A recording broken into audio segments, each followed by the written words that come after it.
테슬라가 가야 시장이 간다. 테슬라의 115번째 영상입니다. 어제도 올려드렸는데 오늘 또 올려드리네요. 그러게 말입니다. 오늘 제가 지금 뭐 하는지 모르겠네. 이 좋은 주말에 공부하고 있습니다. 참말로. 학창시절에 이렇게 잘했으면 아이비리그 갔지. 자, 여러분. 데이터 분석. 자, 따끈따끈한 데이터 자료를 가지고 자, 테슬라의 과거 모습이 아니라 현재 위치를 냉정하게 한번 분석해 봤습니다. 테슬라의 앞으로의 엄청난 포텐셜이 데이터로 분석이 되었고요. 그럼에도 불구하고 지금 같은 시장에서 우리가 테슬라 투자에 조심해야 되는 이유도 살펴봤는데, 여러분 주식 잘하는 법 가르쳐 드릴까요? 제가 얼마 전 전전 영상에도 말했지만 무조건 역발상입니다. 근데 한 가지 전제가 있거든요. 동강도 그런 말 하던데, 대중의 심리를 읽을 수 있는 통찰력이 있어야 돼요. 무조건 반대로 한다고 주식 투자를 잘하는 거 아니에요. 그러다가 깡통 차요, 잘못하면. 응? 테슬라가 계속 날아가는데 테슬라 계속 쇼 쳐보세요. 지금 스퀴즈 나가지고 잡주들이 다 올라가는데 그 잡주들한테 계속 쇼 쳐보세요. 폭망하죠.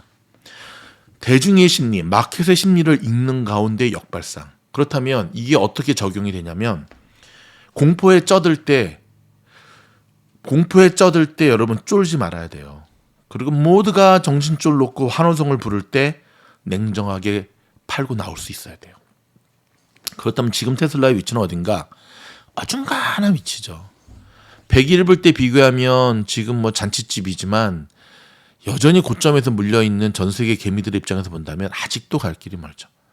자, 각설 뒤로 하고 테슬라의 경쟁력을 데이터로 제가 분석을 해봤습니다. 총 6가지 기준으로 해봤습니다. 시가총액, 레비뉴, 성장률은 5년치, 그 다음에 EBIT 성장률, 영업마진 성장률 3년치, 그 다음에 이거 마진율, 자기자본 수익률까지. 와, 미신놀도 이런 거 할 줄 알아요? 당연히 할 줄 알죠. 하지만 이런 분석 잘하는 유튜버들이 워낙 많으니까 제가 이런 걸 안 했던 거예요. 안 하지만 저는 하고 있었죠. 오케이. 여러분, 이번 컨퍼런스 콜에서 질문을 받았습니다. 일론 머스크가 테슬라의 강력한 경쟁사는 어디라고 생각합니까? 제가 어느 그 한인 유튜버가 그거 실황 중계에서 듣고 있었는데 그 사람은 번역을 잘 못하더라고요. 통역을. 그냥 얼버무리면서 대답을 못했다고 하는데 아니죠. 대답했습니다. 중국 기업이라고 얘기를 했습니다. 중국 기업.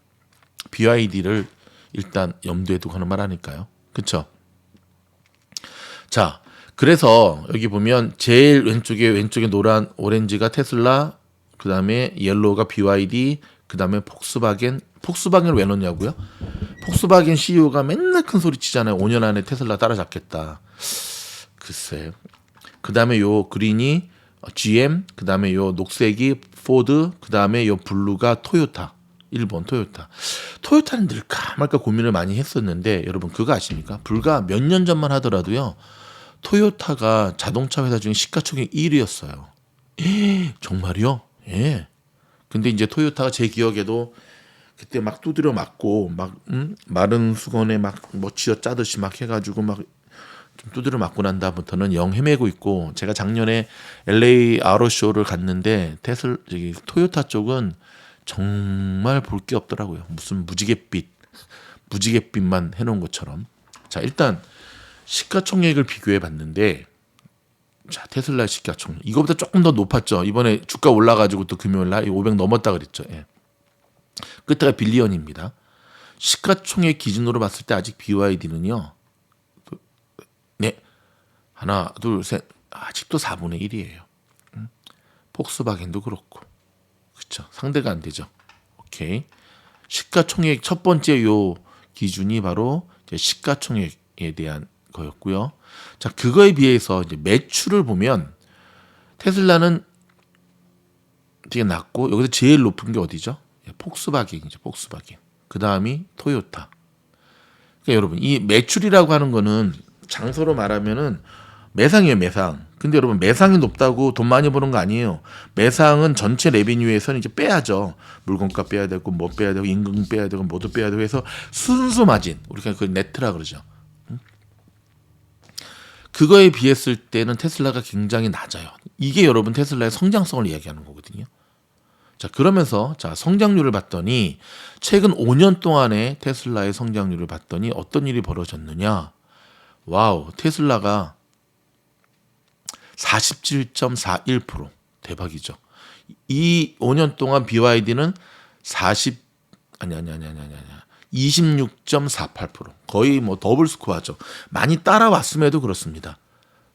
최근 5년 동안의 성장률입니다. 토요타는 3.19, 폭스바겐 3.23, GM은 마이너스 0.08, 포드는 마이너스 0.31. 그러니까 미국의 대표적인 GM과 포드가 역사는 오래됐지만 성장률은 참 안타깝죠. 응? 아무리 그 폴리스 차들이 GM과 포드 차를 끌고 다닌다 하더라도 정부에서 밀어주는 거 빼고는 미국의 상징적 기업이니까.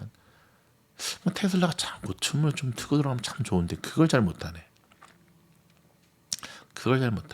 자, 그 다음에 이제 지난 3년 동안에 자, EBIT 성장률을 봤거든요. 비교가 안 됩니다. 좀 월등히 높죠. 테슬라는 무려 333.75%. 와우. 포드는 그 다음에 포드가 좀 높거든요. 지난 3년 동안에 여기 그린. 포드가 얼마인지 아십니까? 25.07. 몇 배입니까? 거의 한 5배 되나? 12배 정도 되나? 그쵸?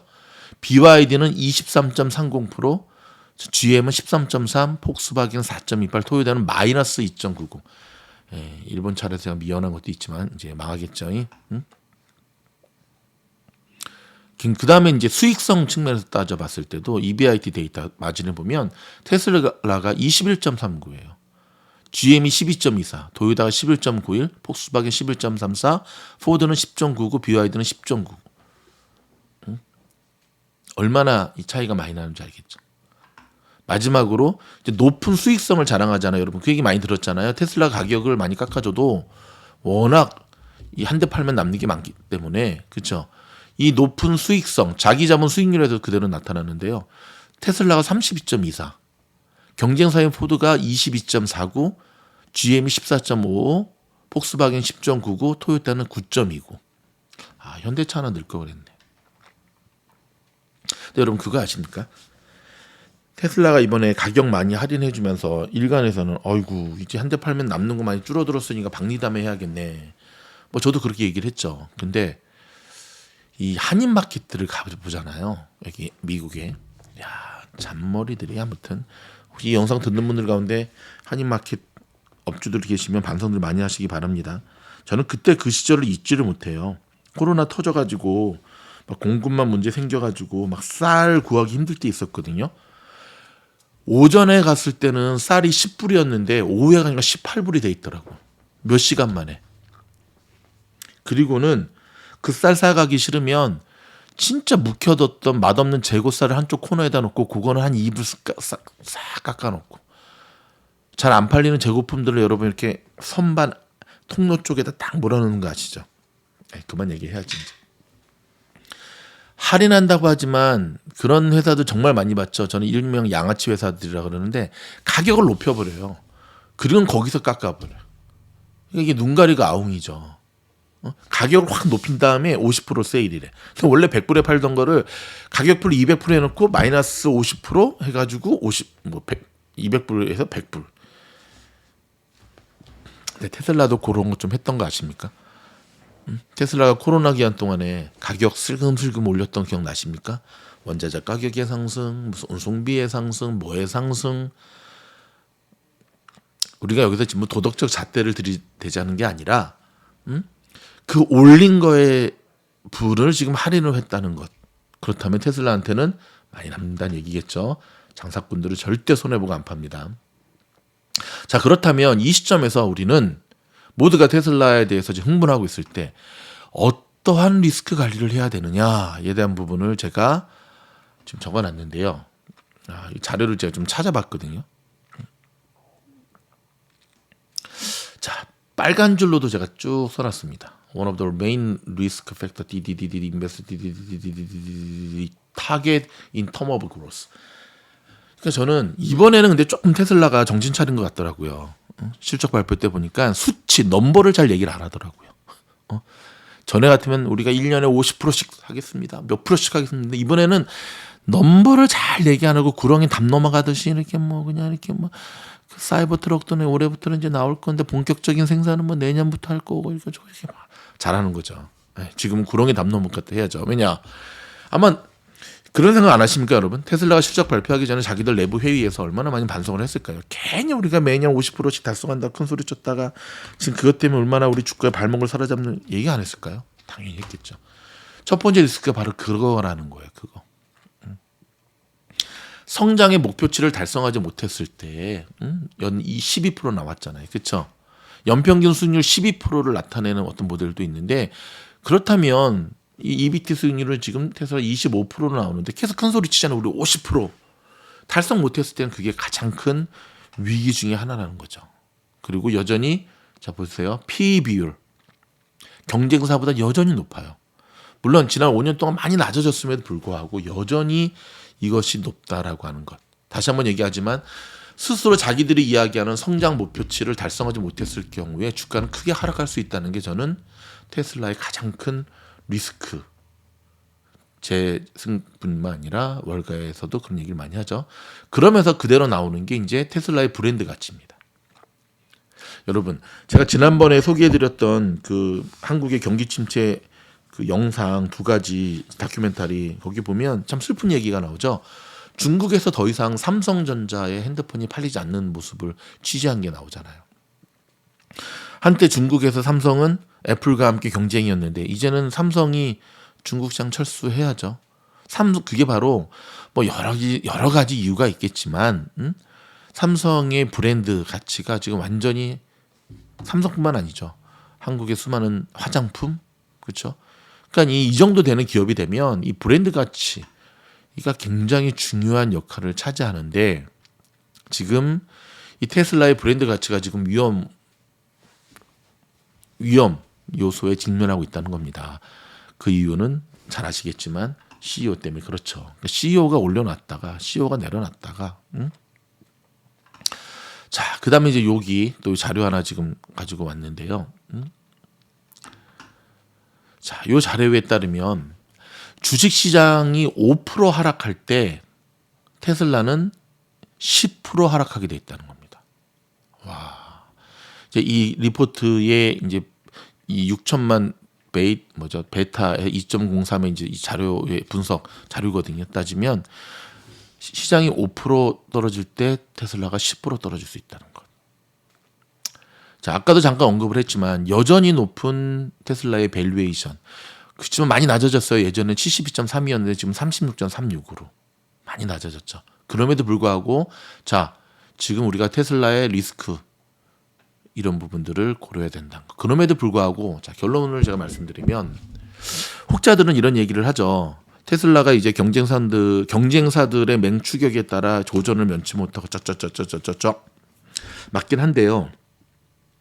한 가지를 우리가 잊지 않았으면 좋겠습니다. 뭐냐면 전기 시장의 마켓 파이는 계속 커질 수밖에 없다는 거죠. 캘리포니아도 그렇고 타주도 그렇고 미국도 그렇고 전 세계 유럽도 그렇고 이제 공언했잖아요. 내연 기관차를 더 이상 안 만들겠다. 몇 년까지 못 만들게 하겠다. 뭐 기존에 만드는 거 중고차로 팔리는 건 어쩔 수 없지만 이게 여러분 무엇을 의미하는지 아시죠? 그렇죠. 전기차 시장이 결국 내연 기관 시장을 완전히 몰아내고 차지하게 될 건데 그 파이를 생각한다면 아직도 갈 길이 멀다는 거죠. 테슬라가 가야 시장이 간다. 테슬라가 가야 시장이 가야 되는 이유 중에 하나 개미들이 좋아해서가 아니라 여러분 대장주라는 개념 아시죠? 대장주의 움직임이 결국 시장을 좌지우지하거든요.